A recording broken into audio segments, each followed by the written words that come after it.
All of his co-workers were gone. What could it mean? Stanley decided to go to the meeting room. Perhaps he had simply missed a memo.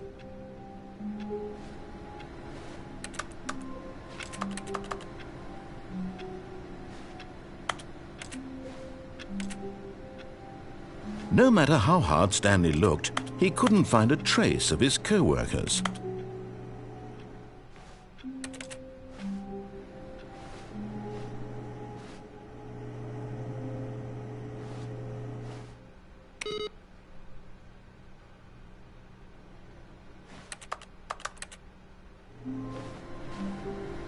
Stanley went around touching every little thing in the office, but it didn't make a single difference, nor did it advance the story in any way.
When Stanley came to a set of 2 open doors, he entered the door on his left.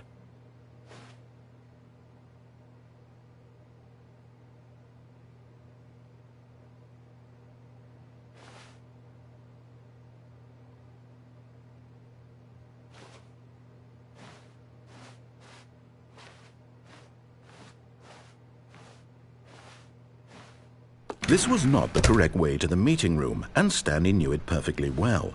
Perhaps he wanted to stop by the employee lounge first, just to admire it.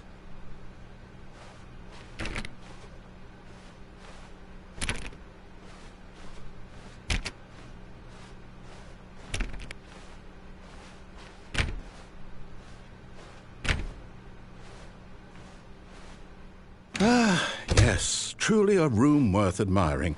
It had really been worth the detour after all, just to spend a few moments here in this immaculate, beautifully constructed room. Stanley simply stood here, drinking it all in.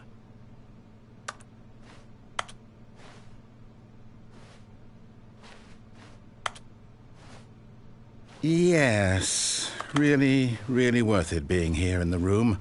But eager to get back to business, Stanley took the first open door on his left.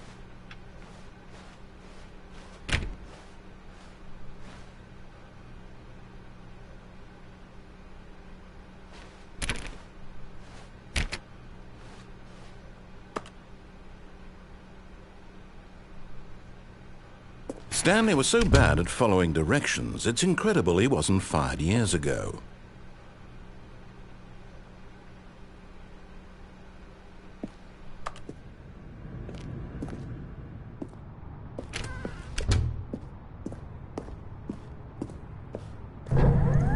Look, Stanley, I think perhaps we've gotten off on the wrong foot here. I'm not your enemy, really, I'm not. I realize that investing your trust in someone else can be difficult, but the fact is that the story has been about nothing but you all this time. There's someone you've been neglecting, Stanley. Someone you've forgotten about. Please, stop trying to make every decision by yourself. Now, I'm not asking for me, I'm asking for her. This is it, Stanley. Your chance to redeem yourself, to put your work aside, to let her back into your life. She's been waiting.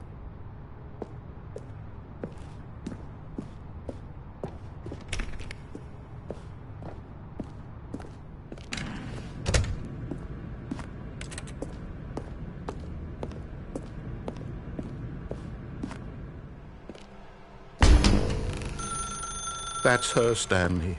You need to be the one to do this, to reach out to her. If you can truly place your faith in another, then pick up the phone. As Stanley picked up the phone, a white light engulfed him, filling him not just with radiance, but with hope. Hope for a life reunited one... Wait. Oh, goodness. Stanley, did you just unplug the phone? No, that wasn't supposed to be a choice. How did you do that? You actually chose incorrectly? I didn't even know that was possible. Let me double-check. No, it's definitely here, clear as day. Stanley picks up the phone. He's taken to his apartment where he finds his wife, and the two pledge themselves to one another. Music comes in, fade to white, roll credits. Not picking up the phone is actually somehow an incorrect course of action. How is that even possible?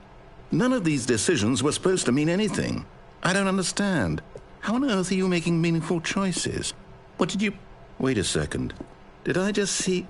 No, that's not possible. I can't believe it. How had I not noticed it sooner? You're not Stanley. You're a real person. I can't believe I was so mistaken. This is why you've been able to make correct and incorrect choices. And to think I've been letting you run around in this game for so long. If you'd made any more wrong choices, you might have negated it entirely. It's as though you completely ignored even the most basic safety protocol for real-world decision-making. Or did you not grasp the severity of the situation? Well, I won't have that kind of risk on my watch. I'm going to stop the game for a moment so we can educate you properly on safe decision-making in the real world. Please observe this helpful instructional video. Choice. It's the best part of being a real person, but if used incorrectly can also be the most dangerous. For example, in this scenario, a hypothetical real person named Rupert has a choice.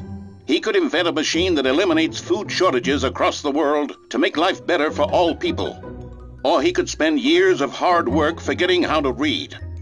Which choice would you make? Remember that unlike here, the real world makes sense, and at no time should you make a choice that does not conform to rational logic. If you find yourself speaking with a person who does not make sense, in all likelihood, that person is not real.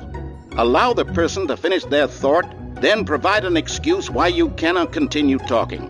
Turn to a partner and practice saying, "My goodness, is it 4:30? I'm supposed to be having a back, sack, and crack." Excellent. Making choices on a regular basis is the best part to a healthy decision-making process. Most medical professionals recommend making at least 8 choices per day. Do you make more than 8? Less? And finally, if you begin to wonder if your choices are actually meaningful and whether you'll ever make a significant contribution to the world, just remember that in the vast infiniteness of space, your thoughts and problems are materially insignificant, and the feeling should subside. At this time, your instructor will guide you in an exercise to test and reinforce the material covered in this video.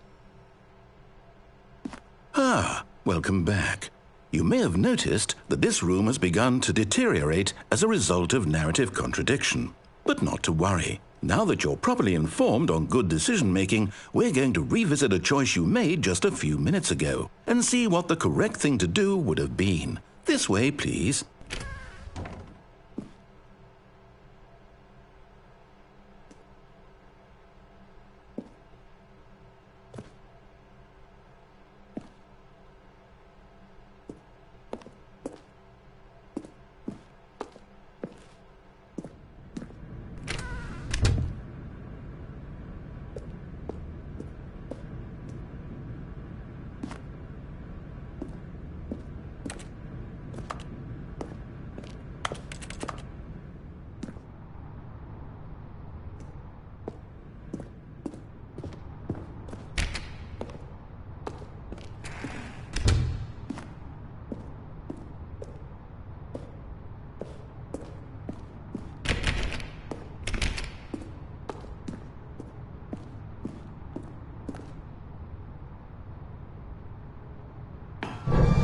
Now that we know your choices are meaningful, we can't have you jumping off the platform and dying.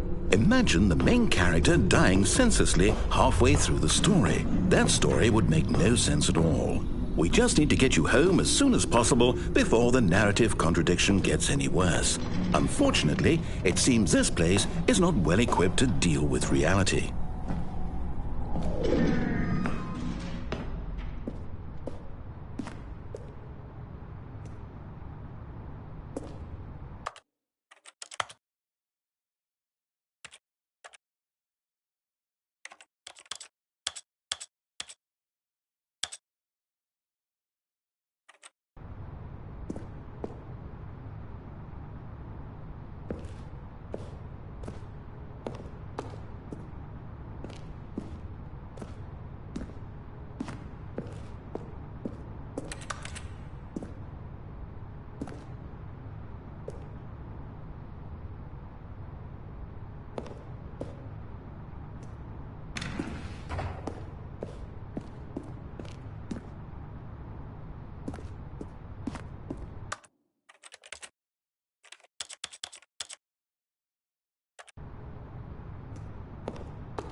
Almost there. You'll take the door on the left, back to the correct ending, the story will have resolution once again, and you'll be home free in the real world.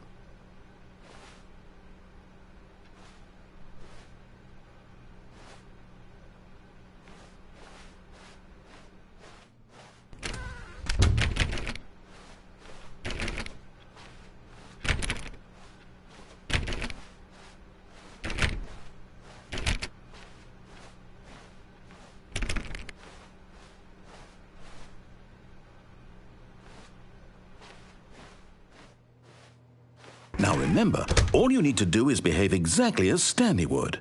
That means choosing responsibly and always putting the story first. I'm quite sure you'll be up to the task. Just follow my lead and you'll be fine. All right. When Stanley came to a set of 2 open doors, he entered the door on his left.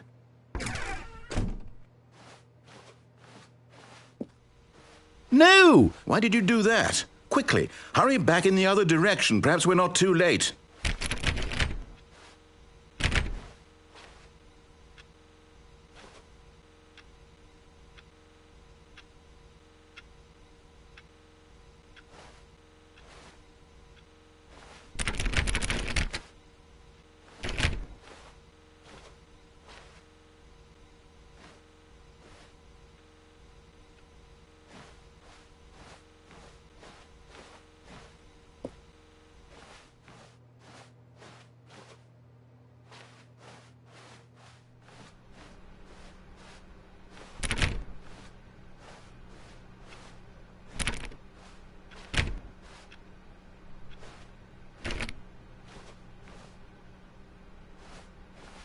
Oh, it's ruined.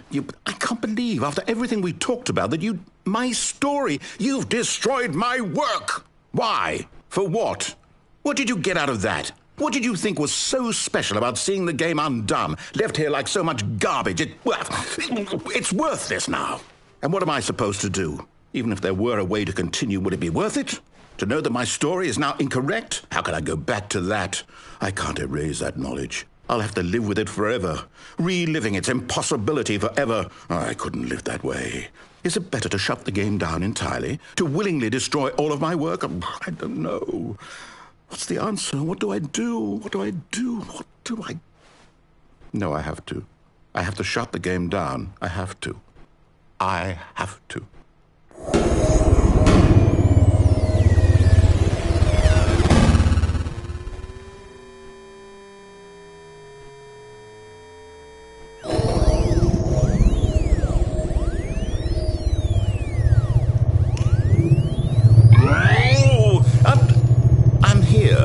I'm still here in this pile of rubbish, with you who thought you were so clever.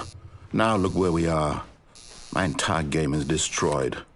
It was the only thing in the world that was mine, and you've run it into the ground. What, did you think that would be funny? You just had to see? Didn't I impress upon you how important it was to be like Stanley? He actually knows how to do what I tell him to. He understands that if I say to do something, there's a damn good reason for it. That thought hadn't even occurred to you, had it?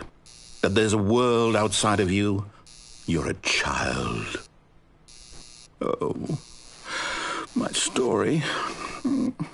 If you'd just gone through the door on the left, you would have seen it. There was a whole underground facility. You would have destroyed it and been victorious. It would have been so perfect. I worked so hard on it. I tried so hard to make...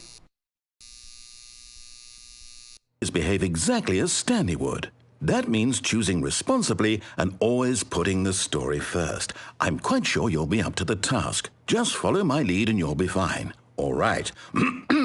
When Stanley came to a set of 2 open doors, he entered the door on his left. No! Why did you do that? Quickly, hurry back. Behave exactly as Stanley would. That means choosing responsibly and always putting the story first. I'm quite sure you'll be up to the task. Just follow my lead and you'll be fine. All right. When Stanley came to a set of 2 open doors, he entered the door on his left.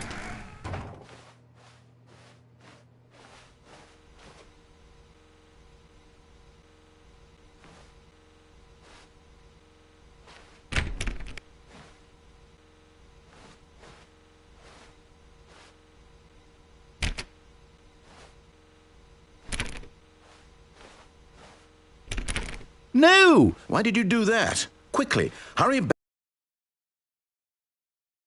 Behave exactly as Stanley would. That means choosing responsibly and always putting the story first. I'm quite sure you'll be up to the task. Just follow my lead and you'll be fine. All right. When Stanley came to a set of 2 open doors, he entered the door on his left.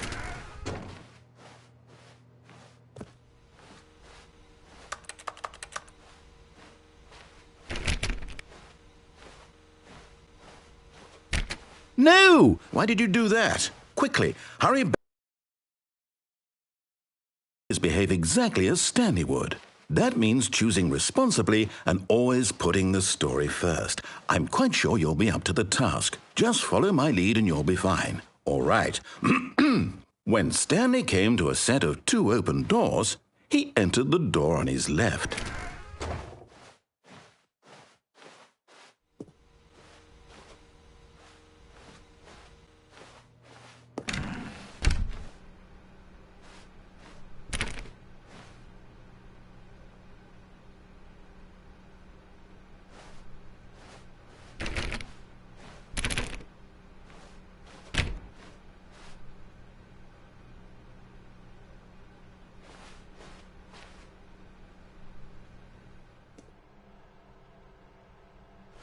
Yet there was not a single person here either. Feeling a wave of disbelief, Stanley decided to go up to his boss's office, hoping he might find an answer there.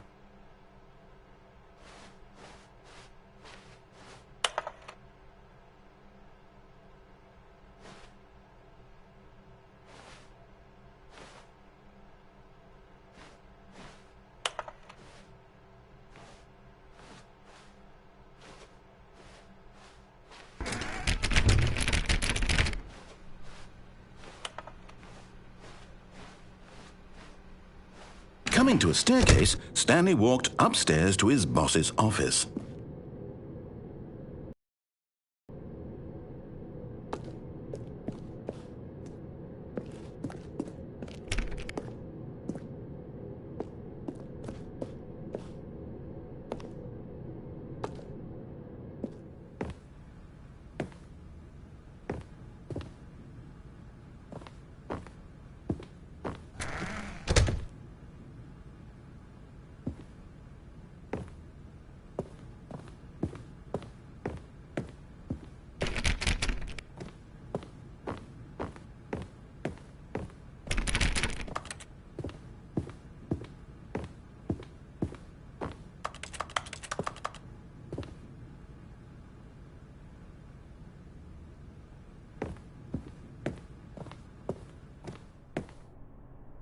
Stepping inside his manager's office, Stanley was once again stunned to discover not an indication of any human life.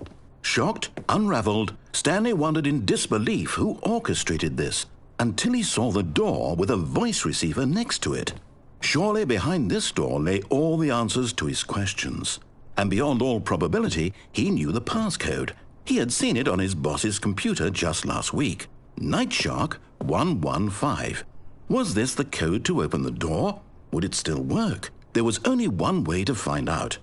Stanley had been trained never to speak up, but now he would draw from within himself the courage to face the unknown. He drew a sharp breath and then spoke the code.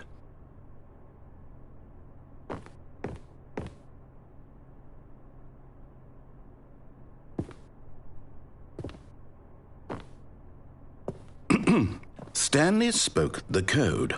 Night Shark 115.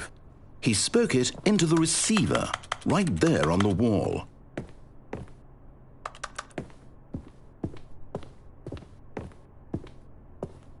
I'm sorry, is there a problem? You didn't mishear me, did you? Please speak the code into the receiver. Otherwise, we can't get on with the story. This is a crucial step.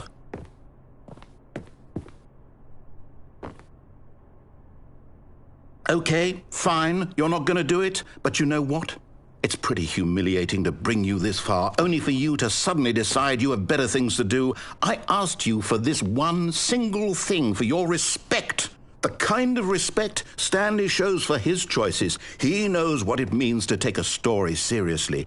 If you didn't want to see what I had to show you, then why did you come here? You had a choice, you know. You could have gone through the door on the right. You could have done whatever the hell you wanted over there. Why did you come this way? Speak. Say something to me. Explain yourself, you coward. You... When Stanley came to a set of two open doors, he entered the door on his left. Stanley? Hello? Are you... Is everything okay? Stanley, please. I need you to make a choice. I need you to walk through the door. Are you listening to me? Can you hear me? Is everything all right? Stanley, this is important. The story needs you. It needs you to make a decision. It cannot exist without you. Do you understand me? Whatever choice you make is just fine. They're both correct. You cannot be wrong here. We can work together. I'll accept whatever you do. I simply need you to take that step forward, please. Choose. Do something. Anything. This is more important than you can ever know. I need this. The story needs it. So, you hear me? Are you there? Are you listening to this? Stanley, are you there? Okay. It's okay, I can wait. You need time to decide. Time to make sure your choice is correct. That is the best choice. That's all right. I'll wait for you to decide what's the right thing to do. Take as much time as you need.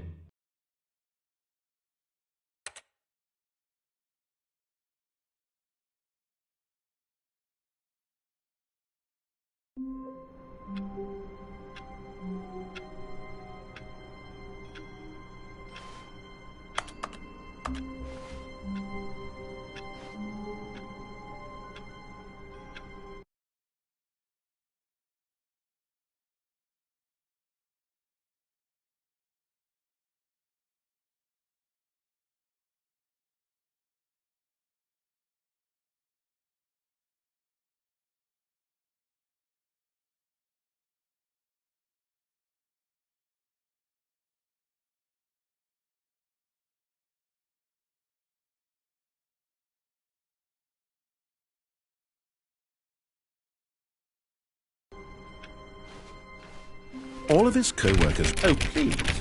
Are you really just doing this for the trophy? Click a door 5 times? Is that all you think a trophy is worth? No. I can't just give these merits away for such little effort. Now, suppose you were to click the door 20 times. I would say that's the kind of effort that warrants recognition.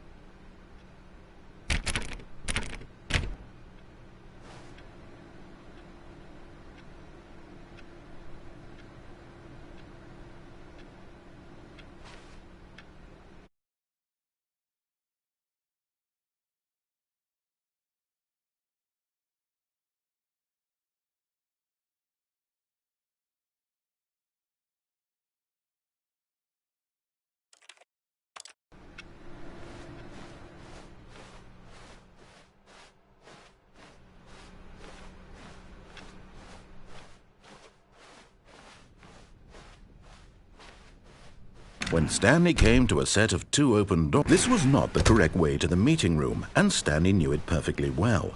Perhaps he wanted to stop by the employee lounge first, just to admire it. Wow, yes, this room. But eager to get back to business, Stanley took the first open door on his left.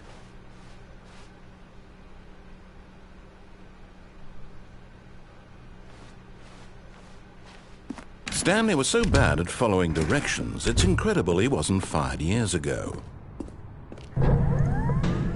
But in his eagerness to prove that he is in control of the story and no one gets to tell him what to do, Stanley leapt from the platform and plunged to his death. Good job, Stanley. Everyone thinks you are very powerful.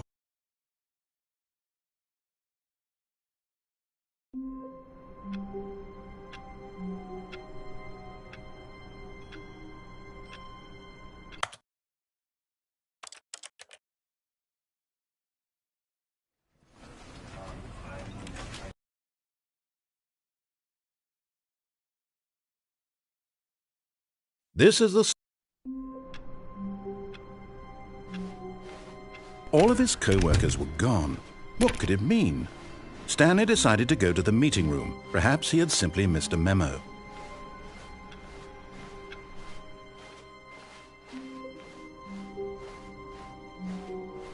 When Stanley came to a set of 2 open doors, this was not the correct way to the meeting room, and Stanley knew it perfectly well.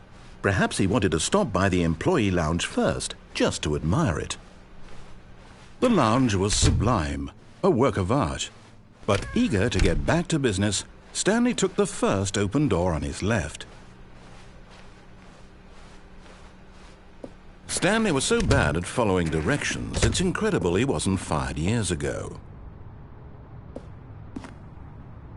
But in his eagerness to prove that he is in control of the story and no one gets to tell him what to do, Stanley leapt from the platform and plunged to his death. Good job, Stanley. Everyone thinks you are very powerful.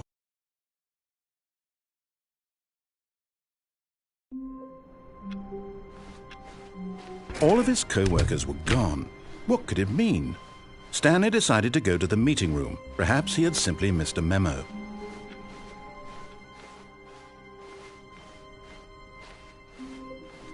When Stanley came to a set of 2 open doors, this was not the correct way to the meeting room, and Stanley knew it perfectly well. Perhaps he wanted to stop by the employee lounge first, just to admire it.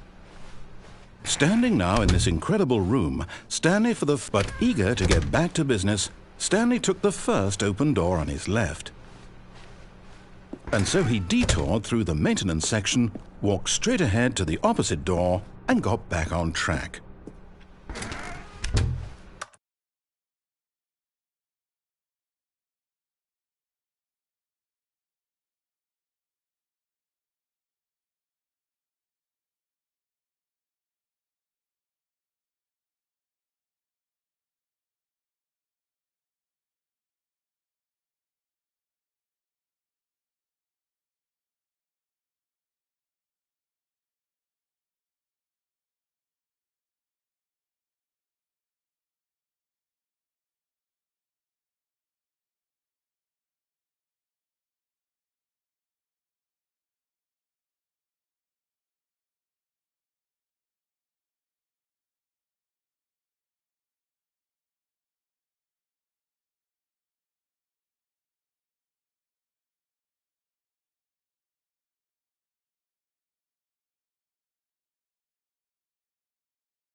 Yet there was not a single person here either.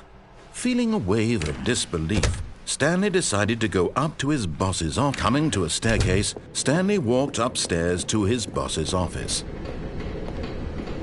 But Stanley just couldn't do it. He considered the possibility of facing his boss. Admitting he had left his post during work hours, he might be fired for that. And in such a competitive economy, why had he taken that risk? All because he believed everyone had vanished? His boss would think he was crazy. And then something occurred to Stanley. Maybe, he thought to himself, maybe I am crazy. All of my co-workers blinking mysteriously out of existence in a single moment for no reason at all? None of it made any logical sense. And as Stanley pondered this, he began to make other strange observations.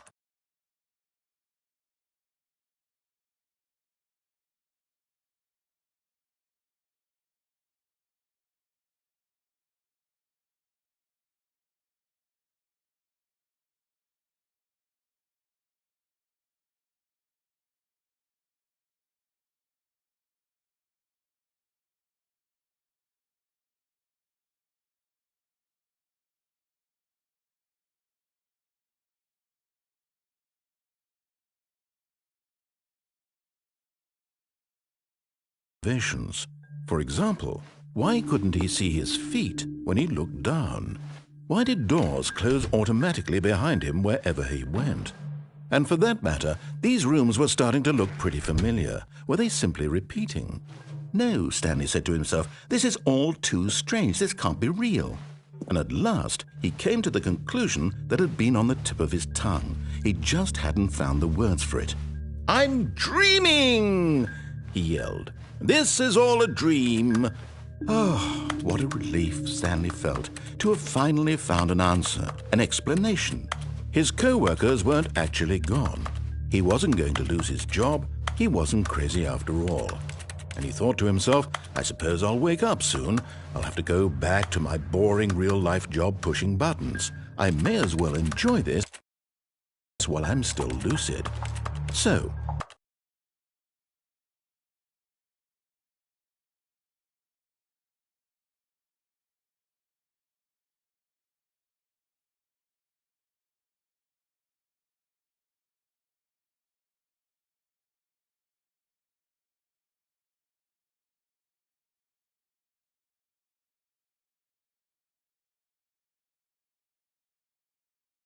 he imagined himself flying and began to gently float above the ground.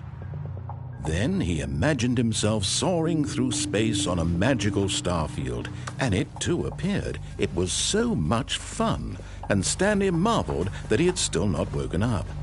How was he remaining so lucid? And then perhaps the strangest question of them all entered Stanley's head. One he was amazed he hadn't asked himself sooner. Why is there a voice in my head dictating everything that I'm doing and thinking? Now the voice was describing itself being considered by Stanley, who found it particularly strange. I'm dreaming about a voice describing me, thinking about how it's describing my thoughts, he thought. And while he thought it all very odd and wondered if this voice spoke to all people in their dreams, the truth was that, of course, this was not a dream. How could it be? Was Stanley simply deceiving himself, believing that if he's asleep, he doesn't have to take responsibility for himself? Stanley is as awake right now as he's ever been in his life. Now, hearing the voice speak these words was quite a shock to Stanley. After all, he knew for certain, beyond a doubt, that this was in fact a dream. Did the voice not see him float and make the magical stars just a moment ago? How else would the voice explain all that? This voice was a part of himself too. Surely, if he could just... He would prove it. He would prove that he was in control, that this was a dream. So he closed his eyes gently, and he invited himself to wake up. He felt the cool weight of the blanket on his skin, the press of the mattress on his back, the fresh air of a world outside this one. Let me wake up, he thought to himself. I'm through with this dream. I wish it to be over. Let me go back to my job. Let me continue pushing the buttons. Please, it's all I want.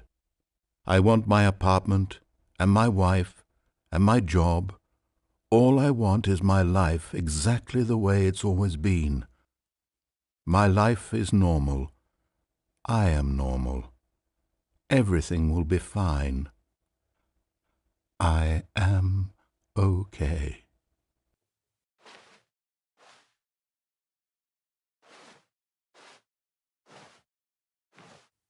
Stanley began screaming. "Please, someone, wake me up. My name is Stanley. I have a boss. I have an office. I am real. Please, just someone tell me I am real. I must be real. I must be. Can anyone hear my voice? Who am I? Who am I?" And everything went black.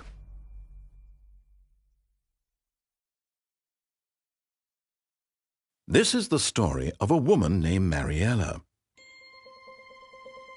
Mariella woke up on a day like any other. She arose, got dressed, gathered her belongings, and walked to her place of work. But on this particular day, her walk was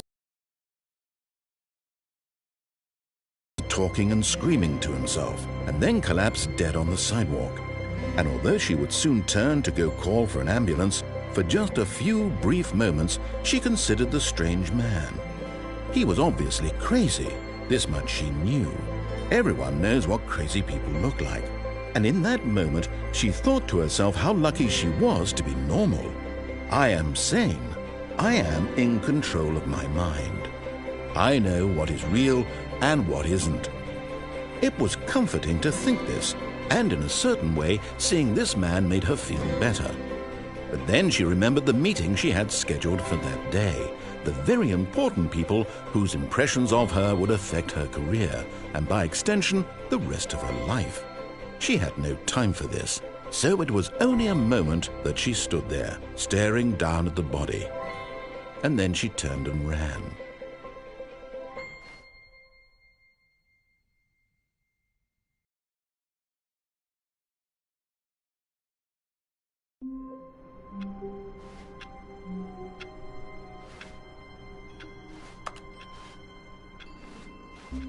Even now, Stanley's office was a distant memory. What did it look like? There was a computer, perhaps, and a painting. Was it a painting or a photo? He could no longer recall. When Stanley came to a set of 2 open doors, he entered the door on his left. Yet there was not a single person here either. Feeling a wave of disbelief, Stanley decided to go up to his boss's office. Hoping coming to a staircase, Stanley walked upstairs to his boss's office.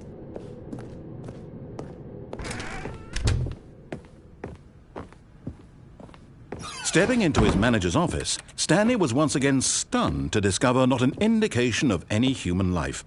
Shocked, unraveled, Stanley wondered in disbelief who orchestrated this. What dark secret was being held from him? What he could not have known was that the keypad behind the boss's desk guarded the terrible truth that his boss had been keeping from him. And so the boss had assigned it an extra secret PIN number, 2845. But of course, Stanley couldn't possibly have known this.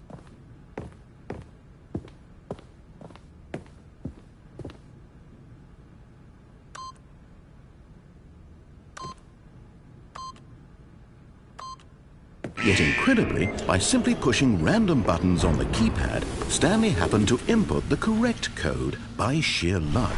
Amazing. He stepped into the newly opened passageway.